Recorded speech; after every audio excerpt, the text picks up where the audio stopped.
नमस्कार, मेरा नाम है डॉक्टर अनुपम आनंद। आप सभी को इस कोरोना के कठिन समय में अपना ध्यान खुद रखना होगा, क्योंकि हमारा स्वास्थ्य और हमारे परिवार का स्वास्थ्य हमारे अपने हाथ में है। मेरी आप सभी से यही गुजारिश है कि अगर बहुत ज़्यादा ज़रूरी ना हो तो घर में ही रहें, बहुत ज़्यादा ज़रूरी होने पर ही घर से बाहर निकलें, और जब घर से बाहर निकलें तो सभी सुरक्षाओं का ध्यान रखते हुए निकलें। सैनिटाइज़र और मास्क का उपयोग ज़रूर करें।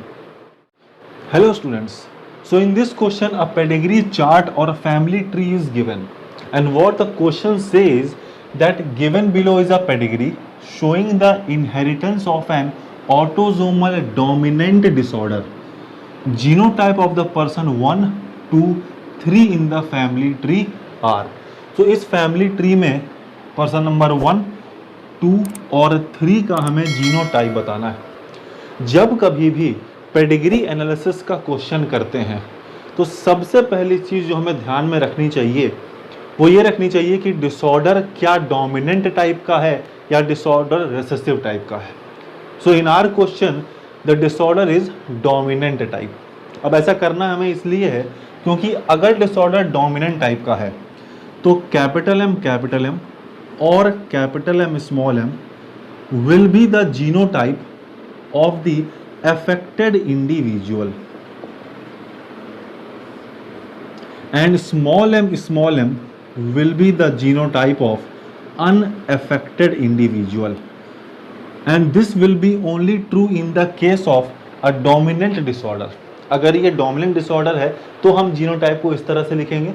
अगर ये रिसेसिव होता तो क्वेश्चन बदल जाता या बेसिकली जीनोटाइप उल्टा हो जाता, तब हम अनअफेक्टेड को कैपिटल M या कैपिटल M स्मॉल m से बता रहे होते और अफेक्टेड को स्मॉल m से बता रहे होते। कंडीशन बिल्कुल अपोजिट हो जाती।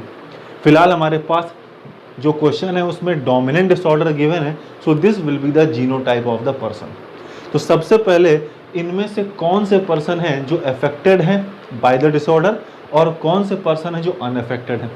जो मार्क्ड हैं यानी जो कलर्ड हैं वो अफेक्टेड पर्सन हैं, और जो बिल्कुल खाली हैं जिनमें कोई फिलअप नहीं किया गया है वो अनअफेक्टेड पर्सन हैं। तो सबसे पहले हम लोगों ने हमारे डिसऑर्डर को देखते हुए जीनोटाइप लिख लिया है कि अफेक्टेड का जीनोटाइप क्या हो सकता है और अनअफेक्टेड का जीनोटाइप क्या हो सकता है। और जैसे ही हमने जीनोटाइप लिखा हमें एक बात समझ में आ गई कि अनअफेक्टेड पर्सन की एक ही प्रोबेबिलिटी है जीनोटाइप की, दैट इज स्मॉल m। लेकिन अफेक्टेड पर्सन की यहाँ पे दो पॉसिबिलिटी है कि either the affected person can be capital M और कैपिटल M स्मॉल m। तो यहाँ पे दो पॉसिबिलिटी है। तो सबसे पहले हमें क्या करना है कि जो जिसमें एक पॉसिबिलिटी है यानी अनअफेक्टेड वालों को मार्क कर लीजिए, क्योंकि उसमें एक ही पॉसिबिलिटी है। अफेक्टेड हम मार्क करेंगे तो वहाँ पे हमें दो पॉसिबिलिटी है, इन दोनों में से हमें चूज करना पड़ेगा कि कौन सा जीनोटाइप होगा। लेकिन अनअफेक्टेड में हमें चूज नहीं करना है क्योंकि उसकी एक ही पॉसिबल जीनोटाइप हो सकती है। तो सबसे पहला स्टेप जो है वो अनअफेक्टेड पर्सन्स को लिख लेना है। तो ये अनअफेक्टेड है तो ये हो जाएगा स्मॉल m। उसी तरह ये अनअफेक्टेड है तो ये हो जाएगा small m। And third person भी अनअफेक्टेड है तो ये हो जाएगा स्मॉल m। तो हमें जो genotype first, second and third person का पता करना था, थर्ड पर्सन का हमें जीनोटाइप मिल चुका है। थर्ड पर्सन का जीनोटाइप है small m and small m, यानी हमें हम बस बेसिकली 1 और 2 यानी फर्स्ट और सेकंड पर्सन का जीनोटाइप पता करना है। थर्ड पर्सन का जीनोटाइप हमें मिल चुका है। अब देखते हैं, फर्स्ट पर्सन चूंकि अफेक्टेड है इसीलिए इसका जीनोटाइप कैपिटल M और कैपिटल M स्मॉल m में से कोई एक होगा। बस हमें वही चेक करना है कि कैपिटल M और कैपिटल M स्मॉल m में से कौन सा जीनोटाइप फर्स्ट पर्सन का है। जो ये पर्सन है, इस पर्सन को देखें तो ये एक मेल चाइल्ड है इन पेरेंट का, ये मदर है और ये फादर है इस पर्सन का। तो अगर ये दोनों पेरेंट हैं तो इसमें जो भी कैरेक्टर आया है वो इन दोनों पेरेंट से इक्वली आया होगा। इसका मतलब ये हुआ कि इसके पास जो दो स्मॉल m हैं उसमें से एक स्मॉल एम मदर से आया होगा और एक स्मॉल एम इसको फादर से मिला होगा। अब अगर मदर के पास तो दोनों स्मॉल एम है तो उसने एक स्मॉल एम अपने चाइल्ड को दे दिया, लेकिन फादर या तो कैपिटल एम हो सकते हैं या तो कैपिटल एम स्मॉल एम हो सकते हैं, लेकिन चूंकि फादर को एक स्मॉल एम अपने चाइल्ड को इनहेरिट करना है तो फादर कैपिटल एम नहीं हो सकते हैं, क्योंकि उनको एक स्मॉल एम आगे देना है। तो ये कैपिटल एम और स्मॉल एम ही होंगे। तो फर्स्ट पर्सन की जीनोटाइप हमें मिल गई, that is capital M and small M. ठीक है, ये हमें मिल गई। अब देखते हैं, फर्स्ट पर्सन मिल गया capital M and small M. अब देखिए सेकेंड पर्सन का हम निकालते हैं जीनोटाइप। अब देखते हैं ये जो थर्ड पर्सन है, इस थर्ड पर्सन पे हम फोकस करें। ये थर्ड पर्सन जो है ये एक गर्ल चाइल्ड है इन पेरेंट की, ये फादर और ये मदर हैं इस गर्ल चाइल्ड के।